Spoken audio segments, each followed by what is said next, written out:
தமிழக சட்டப்பேரவையில் முக்கிய பிரச்சினை குறித்து விவாதிக்க அனுமதி மறுக்கப்பட்டதை கண்டித்து திமுக உள்ளிட்ட எதிர்க்கட்சி உறுப்பினர்கள் வெளிநடப்பு செய்தனர். சட்டப்பேரவை இன்று கூடியதும் கேள்வி நேரத்தை ஒத்திவைத்துவிட்டு விஷ்ணுபிரியா தற்கொலை விவகாரம் உள்ளிட்ட முக்கிய பிரச்சினைகளை விவாதிக்க வேண்டும் என எதிர்க்கட்சிகள் வலியுறுத்தின. இதனை ஏற்க சபாநாயகர் தனபால் அனுமதி மறுத்ததை தொடர்ந்து பேரவையில் திமுக, காங்கிரஸ், புதிய தமிழகம் உள்ளிட்ட கட்சிகளின் உறுப்பினர்கள் அமுனையில் ஈடுபட்டனர். தொடர்ந்து பேரவையிலிருந்து வெளிநடப்பு செய்த திமுக, காங்கிரஸ் உள்ளிட்ட எதிர்க்கட்சியினர் விஷ்ணுபிரியா தற்கொலை விவகாரத்தில் உண்மையை மூடி மறைக்க அரசு முயற்சிப்பதாக குற்றம் சாட்டினர்.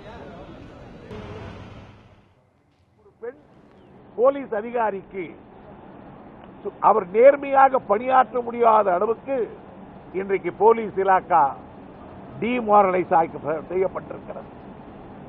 இது நேரம் இந்த ஆட்சி துடித்து எழுந்திருக்க வேண்டும்.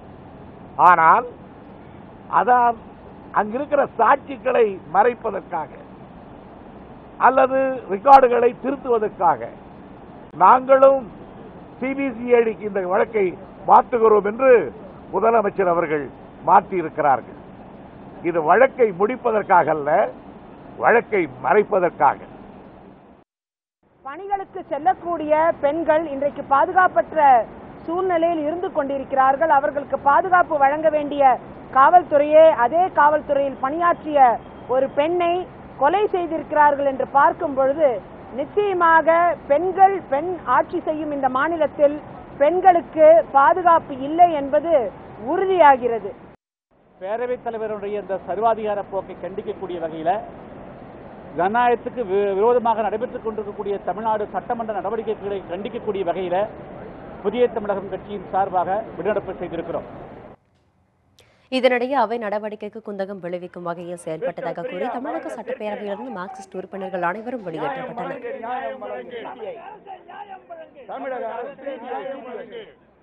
விஷ்ணுபிரியாவுக்கு வந்த அழுத்தம் தான் இந்த மரணத்திற்கு காரணம். இந்த மரணத்திற்கு பின்னாலே ஏராளமான மர்மங்கள் இருக்கின்றன. ஆகவே இதை தமிழ்நாடு சிபிசிஐடி மட்டும் விசாரித்து நியாயம் கிடைக்காது.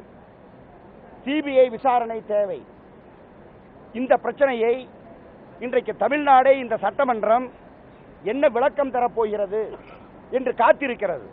இந்த சம்பவத்திற்கு பிறகு இன்றுதான் சட்டமன்றம் கூடுகிறது.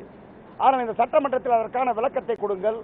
இந்த சட்டமன்றத்தில் எங்களுக்குள்ள சந்தேகங்களை எழுப்புவதற்கு வாய்ப்பு கொடுங்கள். சட்டமன்ற உறுப்பினர்களுக்கு விளக்கம் கொடுங்கள் என்று கேட்டால் அதையெல்லாம் நான் அமைச்சருக்கு அனுப்பியிருக்கிறேன், சம்பந்தப்பட்டவரிடமிருந்து பதில் வந்தால் தான் எடுப்பேன் என்கிறார்கள். இவ்வளவு பெரிய சம்பவம் 3 நாட்களுக்கு பிறகு அரசாங்கத்திற்கு எதுவுமே தெரியாது என்பதை போல மூடி மறைக்க அவர்கள்